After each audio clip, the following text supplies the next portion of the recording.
অনুষ্ঠানের দিনই আহিরির পর্দা ফাঁস করছে রাঙা। সম্পূর্ণ জানতে ভিডিওটিতে একটি লাইক করে দেখতে থাকো।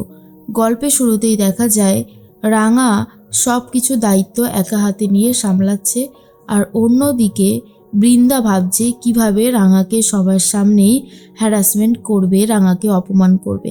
এর মাঝখানেই রাঙা দেখতে পায় বৃন্দা মাটিতে পড়ে গেছে, আর এটা দেখার পরে রাঙা বলে, এ কি বড় বউ দিদি, তুই না এই অনুষ্ঠানের এই ক্লাবের এখন প্রেসিডেন্ট হয়ে যাচ্ছিস, তারপর এরকম পড়ে গেলে হবে, ওঠ। তখন বৃন্দা মনে মনে ভাবে, রাঙা তুই আমাকে ইনসাল্ট করছিস তো, এর উচিত শিক্ষা আমি তোকে দেবই, তুই বুঝবি কত ধানে কত চাল। এরপর আহিরিকে ফোন করেছে একলব্য, আর বলে, কি ব্যাপার আহিরি, তুমি কখন আসবে? আহিরি তখন বলে, সরি একলব্য, আমি না যেতে পারবো না, আমার শরীরের অবস্থা একদমই ভালো নেই, আমাকে একটু বিশ্রাম নিতে হবে। তখন একলব্য বলে, এমন বললে কি করে হবে, প্লিজ তুমি এসো, আমি এখানে রয়েছি। আহিরি বলে, তুমি সবটা ভিডিও করে রেখো, আমি ভিডিওতে দেখে নেব, কিন্তু আমি যাব না। একলব্য তো ফোন কেটে দেয়। তখন আহিরি নিজেকে আবারও ছদ্মবেশ দিচ্ছে, একটা পুরুষের ছদ্মবেশ, আর বলে, রাঙা পারফরমেন্স তো আমি তোমার সামনে থেকেই দেখব, কিন্তু এমন উচিত শিক্ষা আমি তোমাকে দিতে চলেছি সারা জীবনেও কখনো ভুলতে পারবে না। এরপরেই রাঙা ঘুমাচ্ছিল, আলো এসে রাঙাকে একটু বিরক্ত করতে থাকে। তখন একলব্য সেই আলোকে গার্ড করে দেয়, আর একলব্যকে দেখে অবাক হয়ে গেছে রাঙা, আর বলে, এ কি উড়ানবাবু তুই এখানে? আর তখন উড়ানবাবু বলে, এই তোমাকে ডাকতে এসেছিলাম, বেরোবে তো? রাঙা বলে, হ্যাঁ এক্ষুনি বেরোবো। আহিরি দিদি আসবে তো? একলব্য বলে, না আহিরি আসবে না, বললেও শরীরটা ভালো নেই, ও বাড়িতেই বিশ্রাম নেবে। এরপর আহিরির ব্যাপারে সন্দেহটা বাড়তে থাকে রাঙার, কারণ কেন এইভাবে আহিরি চলে চলে যাচ্ছে, আসছে না সামনে। এর মধ্যেই সুব্রত দার সাথে কথা বলতে থাকে বৃন্দা, আর বলে, সুব্রত দা তোমাকে তো চেনাই যাচ্ছে না, কি করতে হবে মাথায় আছে তো? সুব্রত দা বলে, আরে হ্যাঁ সবটা আমি মাথায় রেখে দিয়েছি, তুমি কিচ্ছু চিন্তা করো না।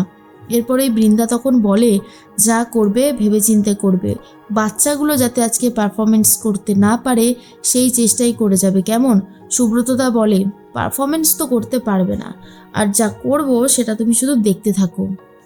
এর মধ্যে রাঙা রেডি হয়ে গেছে, বাচ্চাদের জন্য সব পোশাক রেডি করে বাড়ি থেকে নিয়ে যাচ্ছে। আর তখনই পাঞ্চালি বলে, তাহলে এবারে আমরা এগোই। রাঙা তো চলে গেছে, আর যেখানে সুব্রতদা রয়েছে সেখানে গিয়ে ব্যাগটা রেখেছে, বাচ্চাদের জামার ব্যাগটা। এরপর বলতে থাকে, যাই গিয়ে আমি বাচ্চাদেরকে ডেকে নিয়ে আসি, ওদেরকে তো রেডি করতে হবে। আর সেই সুযোগটাতেই সুব্রতদা বাচ্চাদের সমস্ত জামা কাপড়গুলো কেটে দেয় কাঁচি দিয়ে। আর এরপর রাঙা তো চলে এসেছে। তখন সুব্রতদা বলে, ঠিক আছে আমার তো এখানে কাজ শেষ হয়ে গেছে, আমি বরং আসি। এই বলে সে চলে যায়। আর তার মধ্যেখানে বাচ্চাগুলোকে যখনই জামা পরাতে যাবে তখনই দেখে ম্যাক্সিমাম জামা কাটা। আর এটা দেখে রাঙার চোখ থেকে জল পড়তে থাকে, আর বলে, এই জামাগুলো তো একদমই ভালো ছিল, এগুলোর অবস্থা খারাপ করলো কে?